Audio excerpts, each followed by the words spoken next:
So we were able to kind of scan our team in 3D. 10 years ago, it wasn't obvious way everyone needs a website. 5 years later, it wasn't obvious way everyone needs a mobile app. So we're at that stage in kind of 3D. Tell us about some of the biggest use cases currently that are actually paying customers. What are some of the keys to success there?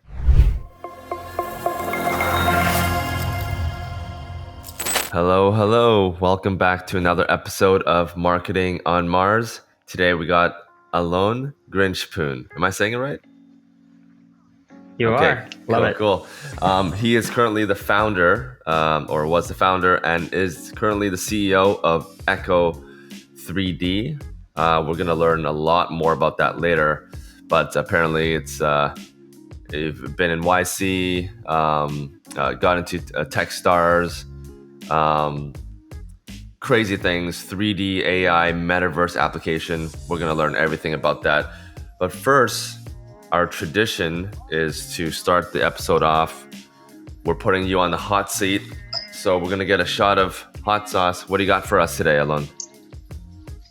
I have a mule sauce, which is one of the hot sauces that Mule Sticker provides you when you kind of buy stickers from them and like company swag. So when I got that T-shirt, they ship you a hot sauce with your kind of with your swag order. Cool. I got the same thing as last time, Tortuga Gordo. It is made by a guy in Portland, and it is pretty spicy. So let's do a little dab of that. But yeah, cheers. I've not eaten yet, so hopefully my stomach does not give out mid-call. Safe. Cheers.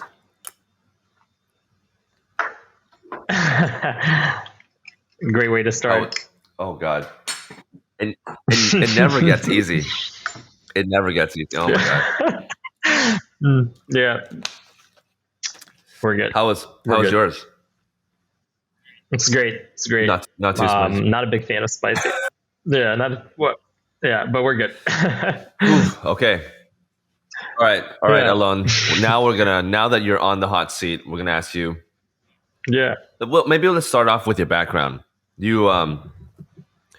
So you founded this company when you were in university, right? Yeah. So right after. So I did my master's in computer science at Columbia University, specializing in AR, VR, and 3D. Those terms means augmented reality and virtual reality, what a lot of people call Metaverse today. So I did that and then started the company right after with my co-founders, Karen, who was my twin brother who went to Columbia Law while I was at engineering, and Ben, who's another fellow nerd, big techie with a master's in computer in electrical engineering, focusing on computer vision. We started Echo basically as a solution for developers and companies who want to build games, AR, VR experiences, and any Metaverse app they can think of. It's very similar to if you're building a website and you store images and videos of some remote cloud. With Echo, you store 3D models, animations, and interactive content, and then you basically stream that down to game engines and mobile devices and web browsers all over the world. Our vision here is to be kind of this AWS for 3D, or Akamai for 3D, if you know what those companies do. Basically allow you to kind of store and stream 3D assets all over the world. Yeah. Today, we have over 25,000 developers on our platform. We're building amazing Metaverse applications, and we raised close to $10 million through multiple rounds with Qualcomm Ventures and Convoy Ventures and Reimagine Ventures and Space Capital and Techstars and grants from YC. So we really went through kind of every imaginable fundraising strategy, from VCs to corporate VCs, and kind of super excited to kind of share that with the community. Wow, that's super cool. And unfortunately, we can't do like a screen share right now on the platform that we're on, but hopefully we can get some kind of screen share to show it, because I've actually tested Echo 3D, the application, with you, Alon, like a few weeks ago, right? And it was super cool. It's like you create this kind of 3D. Let's say you wanted to create this 3D kind of like hot sauce thing, and then when you upload it, you can actually through your camera put that 3D rendering of the hot sauce onto wherever you want. Like let's say you're pointing your camera to your couch, that 3D sauce will then be like sitting on your couch. It's crazy stuff. Yeah, 100%. I think specifically augmented reality has this amazing wow factor. Like you mentioned, you can just drag and drop some asset and bam, suddenly share it with anyone in the world in their camera. I think there's something really cool about society right now trying to kind of blend virtual and physical Yeah. together. And yeah, and specifically in these kind of use cases, e-commerce. Here's a way to try before you buy or visualize a product. Mhm.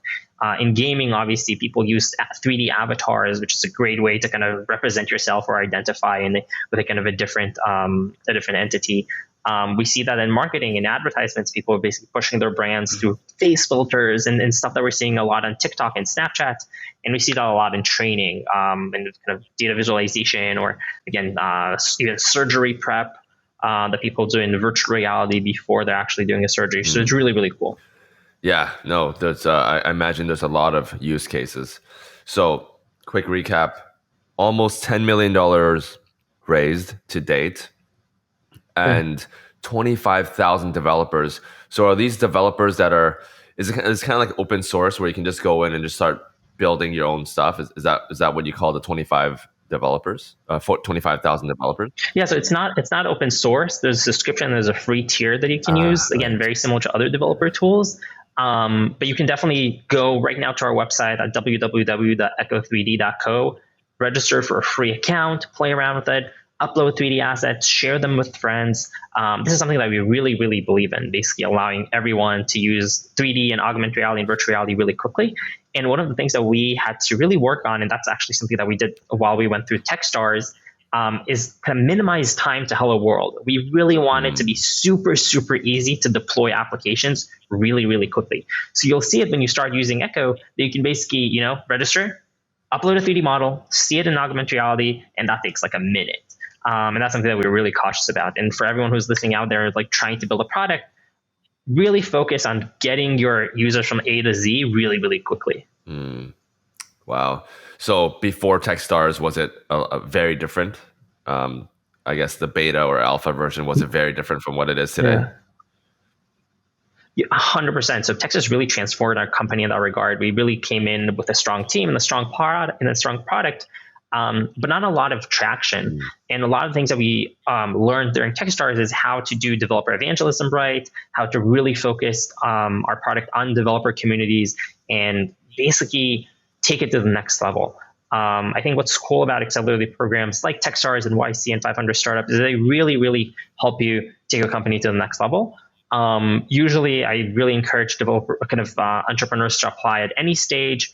When you do that, those application processes are so pivotal. Even just completing the application, because you're basically confronted with the most fundamental questions about your startup and about your company, market size and customer persona and challenges. And again, just filling out the Techstars application gave us so much, let alone actually going through the program. Yeah, because sometimes when you, my understanding is your team is pretty technical, probably, right? Like the founding team was quite technical.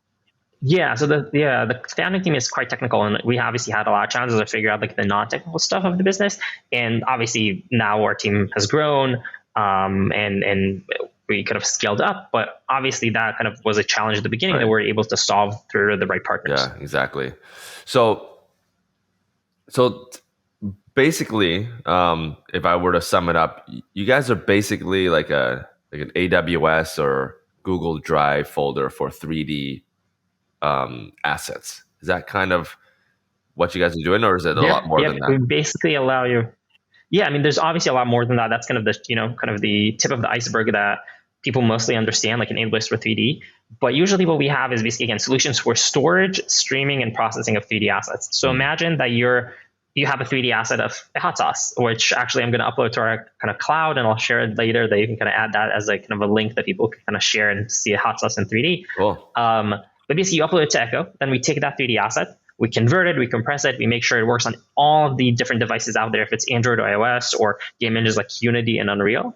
And then we take that asset and we place it in different servers all over the world. Because if you have users in Japan, for example, you want them to stream the asset from a server closer to them. And if you have people in San Francisco, you want them to get the asset from a server closest to them. Or if you want to have dynamic experiences, that if you open it in I don't know, let's say you open it in New York, you see the Empire State Building, but when you open the same app in San Francisco, you are going to see the Golden Gate Bridge. Wow. So that all of these things can happen under the hood and allow you to build really like almost like Pokemon Go style experiences really, really quickly while storing 3D assets. And again, our tech under the hood converts, compresses, and distributes those assets anywhere on the planet. We saw this really cool issue in 3D that basically, images and videos is a single file, and Simon, you can kind of, if you go to a website, you can't move an image or a video on a website, but you can definitely move a 3D avatar across the game or a 3D couch across the room, and that needs to be updated on the cloud. And that asset might be 500 megabytes, but you want to bring it to your camera that doesn't support that. So we, again, take a 500 megabyte asset, convert it to 5 megabytes, and bam, you can stream it to your phone. Wow. So that really is the evolution of, because 3D, I can imagine. I mean, I can't imagine because I don't know the technicalities behind it, but it looks like it's a really large file, right? It's so you probably need a lot of like horsepowers in your, I don't know, like RAMs or whatever in order to be able to like even be able to view it, right? You were showing me one image of yourself, right? It was just a picture of you in 3D. Yeah. Like, that looked like it would have taken a lot of power in order to upload it or even load it up, right? Yeah, that's the funniest thing. So we were able to kind of scan our team in 3D. There's really cool studios, one in Brooklyn that basically does that. You can kind of stay on an array of cameras and it creates this kind of virtual avatar of you, but it's basically a scan of you in 3D. We took that asset that was like really, really large. We upload it to Echo. We again do all these conversions, compressions, and network optimizations, and bam, I can see it on my phone right now. Yeah, that was so cool. Okay, are you guys now? Let's get into like the numbers of the company a little bit. Are you guys currently like revenue generating or still pre-rev? Yeah, we are. We haven't broken even, but we definitely are revenue generating. That's basically, again, the business model is, again, very similar to something like AWS. Right. The more kind of cloud resources you consume, the more you pay. We have a large spectrum of clients. If it's from small developers who are, again, in their mom's basement trying to build the next Pokemon Go, or larger enterprises who are basically deploying AR advertisements at scale and use Echo as their kind of invisible backend. Wow. So what kind of tell us about some of the biggest use cases currently that are actually paying customers? The number of paying customers, it's not something that I can disclose, but it's a lot. And the cool thing about Echo, again, is that you can kind of always scale up with your program, with your plan. And the more you use, the more you pay. And, our plans just scale up at an affordable rate, which, again, is something that developers are really, really used to. Yeah. Let's talk a little bit about kind of how your user growth journey grew, right? Now I think you guys are at like more than 10,000 users, 20,000 users on the platform or something like that. Yeah, 25. Yeah, 25. I think the last time you and I spoke was like 23. So really growing exponentially. And the cool thing about our go-to-market was really implementing 3 very key strategies. One was developer evangelism. We went to wherever developers are in the wild, if it's sponsoring hackathons or engaging them on like Stack Overflow or GitHub or Slack channels that are really focused on developers. We did a lot of collaborations with research labs, and we really engaged universities that have labs in kind of 3D and AR. The second thing that we did is a lot of marketing. So we did a lot of ad marketing on Google, Facebook, and stuff like that, but also a lot of content marketing. If you search for VR in surgery, AR in gaming, you'll probably find some article that our team wrote on our website that basically directs traffic to us and also shows creators where you can use Echo to basically build. And the third thing we did is drip campaigns. That's a strategy that a lot of companies utilize. Right. You go on LinkedIn, you find all the relevant people. In our case, people who have AR, VR, Metaverse, 3D on their bio, and then you kind of engage with them with directed emails or direct communications to kind of try out the website, try out the product and stuff like that. Right. Okay. So we got three main areas: developer evangelism, you got marketing, you got drip campaigns. Of those three strategies for your GTM go-to-market strategy, which one of those led to like the greatest results or the greatest ROI, do you think? Yeah, I think it literally that order. So developer evangelism is the biggest one, then advertisements, and then drip campaigns. At the end, again, that's core to our business, like loving developers, trying to make their life easier, and like no wonder it works best. Yeah. So let's dive into that, right? If a company were to listen to this episode and they're like, oh, wow, developer evangelism, this is definitely something that we want to invest our time in. What are some of the keys to success there, do you think? Yeah, so definitely developers specifically are kind of notoriously hard to sell to. They don't like to be sold. So you really have to show and kind of front load the value. Like you mentioned on our demo, it really has this wow factor, really shows you how it works really well and how it can benefit you really, really fast. Again, that goes back to that A to Z comment. Mm-hmm. Try to show the value of a product as fast as you can. And also, I think when you kind of talk to developers specifically, some of them are kind of pre-sold. Like they have a problem, they want it solved, and if you can actually provide that solution, they'll be on board. And the last thing I'll say is they're also very forgiving because the nature of like a developer to kind of hack things through and code through things. It might be the case, that you're going to launch something, it's not going to be the best and it's going to break, but they will be super, super receptive to that and super kind of understanding and will try to help you debug it themselves. So that is something amazing about the developer community that you can definitely leverage. Don't feel that you need to perfect your product and launch it way late. If you're, there's a saying that you're like, whenever you're kind of releasing your product, you're already too late. So you really have to kind of release whatever you have as fast as you can to get feedback. Because again, developers are really inclined to share insights and feedback, which I think is great.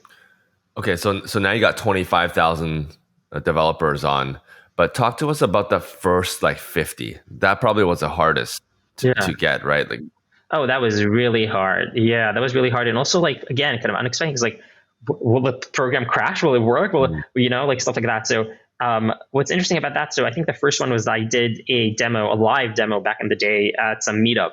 We went to this developer meetup here in New York, and basically I presented, our platform, and people in the audience registered live, and we was able to basically show them in real time the value, like, oh, let's upload something, everyone scan this now and stuff like that. So that was really great. I definitely recommend people in any domain, in any kind of startup vertical, go to meetups. There's so many kind of, like-minded people in your industry that are like trying to examine new things and again, put it in front of them. Also kind of that ties into what we talked about, entrepreneurship. You need to talk to as many people as you can. Your startup does not exist in a vacuum. In order to make this thing real, you have to present yourself. You have to go out of your way to basically evangelize your own product and basically make others evangelize it as well. So going to meetups, standing on stage, talking about your product, demoing it, making sure that it doesn't break. It's a very kind of high stress scenario that I think every industry kind of entrepreneur should kind of go through. And this was 4 years ago when you did all these meetups, right? Was this 4 or was this 5 years ago? Yep. I mean, we still do that to this day. I still do a lot of like, I just, again, flew to some conference, did that, flying to 2 more conferences later this year. And we also like our developer relations team also does that as well.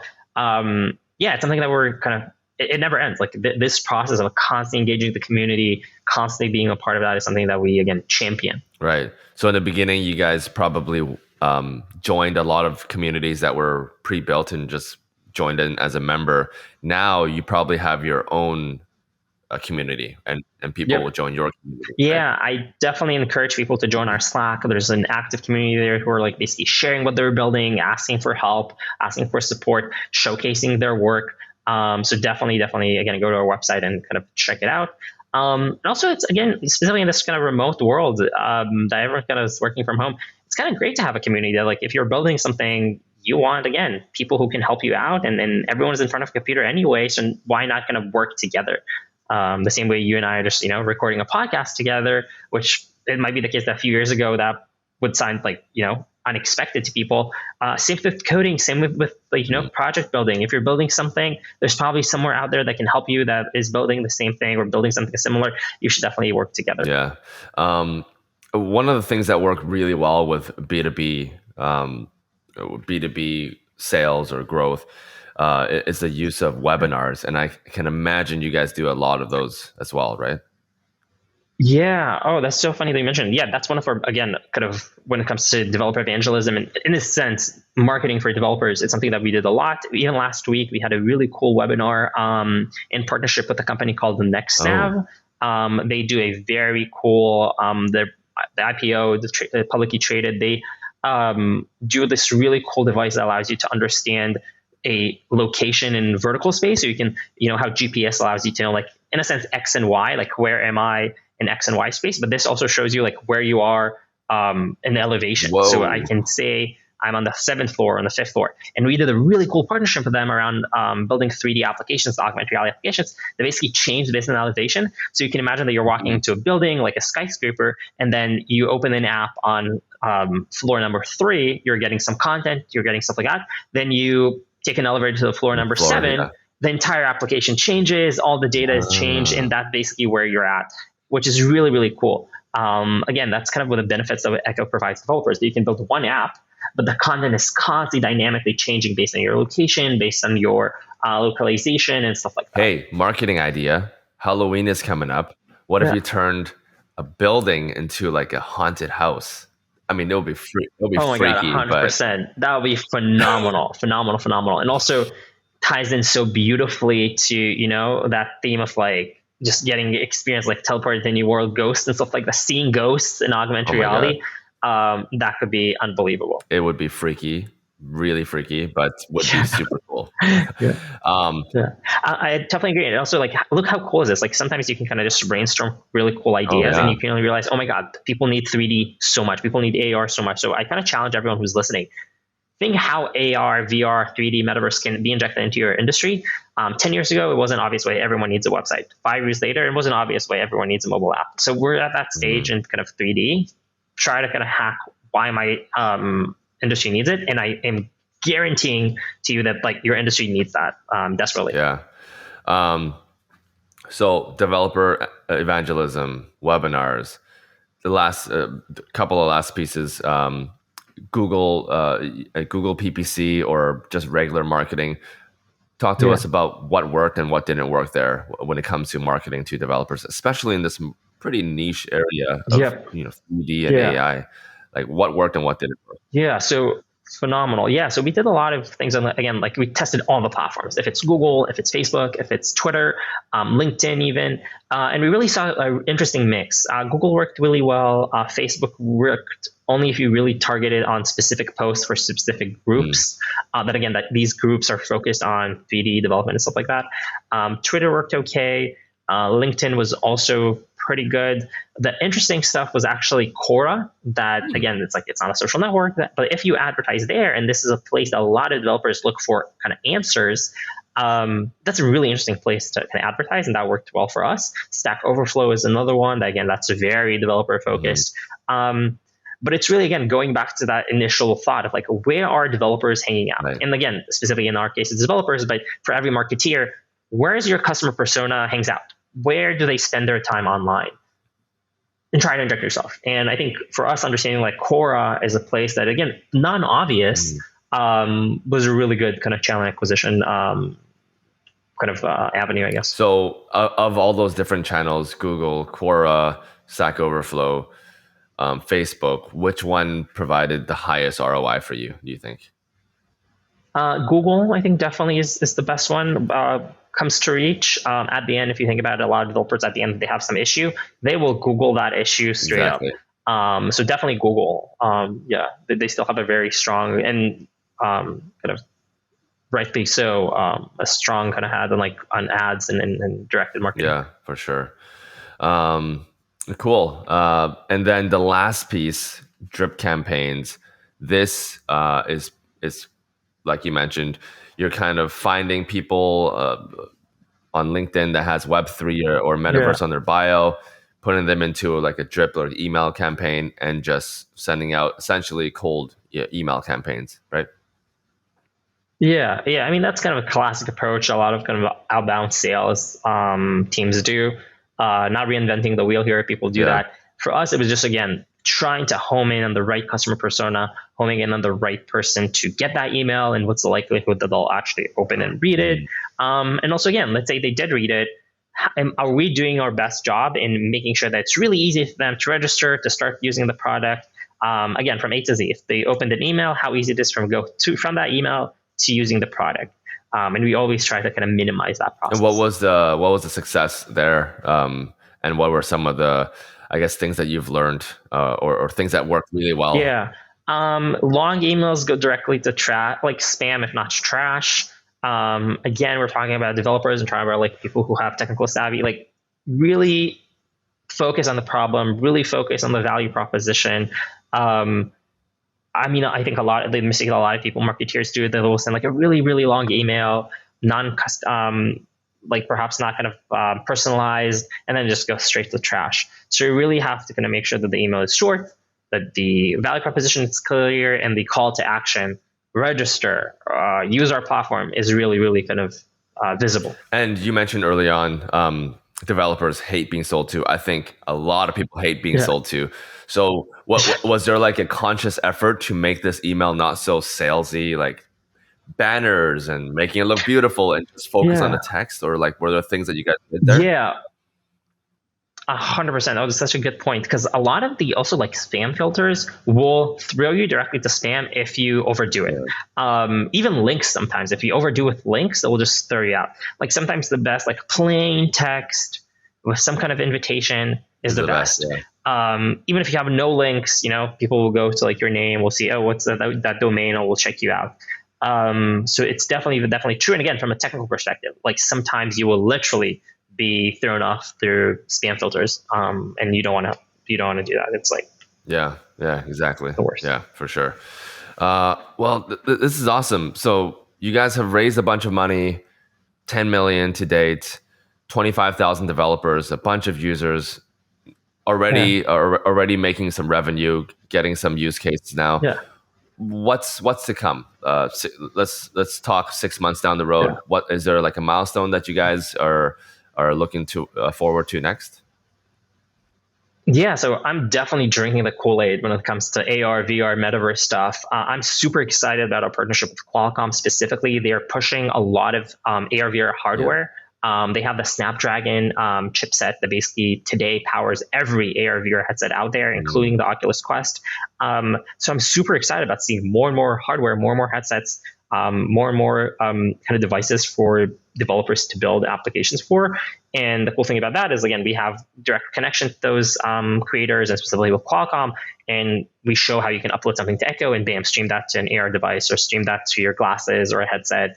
And then it's well optimized with their chipset, basically. So this is super, super excited.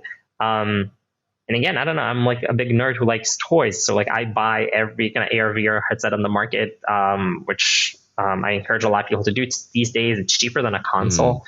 If you're a gamer. So like, why not buy a VR headset, play around with it? They're very interactive. They're, again, there's like this wow factor that when you wear it and then you take it off and like, you're almost like, exiting the matrix. It's unbelievable. And again, my belief is that we'll have more and more devices like that rather than less, and we'll have more and more people inclined to look at the world through an optical see-through, like some glasses, or a camera see-through, like a phone or a tablet.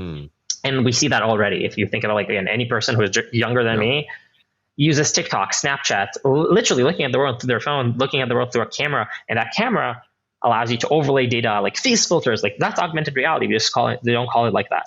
So that's really something that I'm looking forward to see more and more users and more developers going to join into the fold. Is the Oculus device still the best right now on the market, or for VR? 100%. Yeah. There's some competitors, but like price wise and usability and consumer readiness, the Oculus Quest 2 is by far the best. And there's so many amazing games there and so many cool applications that you can start using today. For augmented reality, I really like the HoloLens 2. It's pricier and really focused more on enterprises, but it's so cool. Standalone headset, you put it on your head and you're just there. Like you're like suddenly the environment around you shifted. Actually, there was a amazing game called Fragments on the HoloLens 1 that I also have. And that is something that is indistinguishable from Magic. You wear it, and then like it understands your surrounding. It understands what's a table, what's a chair. And you would walk around your apartment, and like someone is sitting in my chair, and they're not sitting on the table. They're not sitting on the floor. They're sitting on the chair. It understands this is a chair, and it's an incredible feeling. You literally like you just like it's so unbelievable. And the environment around you changes, and the walls, and it's like, wow, we're just lucky to be alive. This thing was not a thing at all against commercially in the last few years, and now we're there. So I really am excited to see when people, again, use augmented reality more and more and experience things, how like their perspective and their worldview will come into this kind of technology. That's so cool. I'm just thinking because I'm going to a Jack Harlow concert in a couple of weeks. No way. I love Jack Harlow. But imagine in the future where no matter where you are in the world, Jack Harlow can perform for you in your home. 100%. I think that was in a sense already the case. Like we had in Fortnite, Ariana Grande and I think it was Kendrick Lamar. They did concerts in Fortnite, and people will just like teleport inside and they see a concert, and there you go. Like it's already a thing. All these kind of multi-user events are already happening. The metaverse is here. We just don't call it metaverse. Yeah. Like people are there in VR chat, they're there in Fortnite, Roblox, interacting with millions of people. What's stopping like an artist to do an exhibition? I even went, funny, I went to like a comedy show in VR. Like during COVID, like everyone is kind of, they're not there. So you can literally, at the end, like, something like VR chat is just people coming together and just sitting in the mutual place with their own avatars. Yeah. What stops one of them to just, start talking during their comedy skit? So it's really interesting to see how kind of this technology opens up so many different possibilities, so many new audiences. Even again, let's say you're a comedian and you want to just reach out new audiences. You can do that in VR. You can like book your own venues with a massive reach just by, standing in a virtual room and start running your jokes. My head is spinning. I don't know how it can stop spinning now. But thank you for joining this episode. Haven't thought about VR and AR like this until our conversation today. But I think, amazing. Congratulations on all the money that you've raised and the growth. And super excited to talk, 6 months, 12 months down the road and hear more about your success stories. Yeah, that would be great. Thank you so much for the platform. Really enjoy the conversation. And again, so happy that you got this this kind of understanding that AR, VR, and 3D can kind of really change the world, and we really need to kind of rethink about different things. Plugging us a little bit here, go to our website, echo3d.co, register. We also have a lot of open positions. If anyone is looking for a job in New York, please hit us up. We're hiring as we speak. And also, I'm going to send you a link to a AR hot sauce that you can share with the community. Basically allowing them to kind of see, just maybe a cartoonish hot sauce in AR. Dropping it here. We'll put it in the messages. And we'll also put that in the show notes as well, so Fantastic. People can click into so there it. you go. I just sent you the link. All right. Well, Alon, thanks so much for joining. We'll thank you so chat much soon. Appreciate it. All right.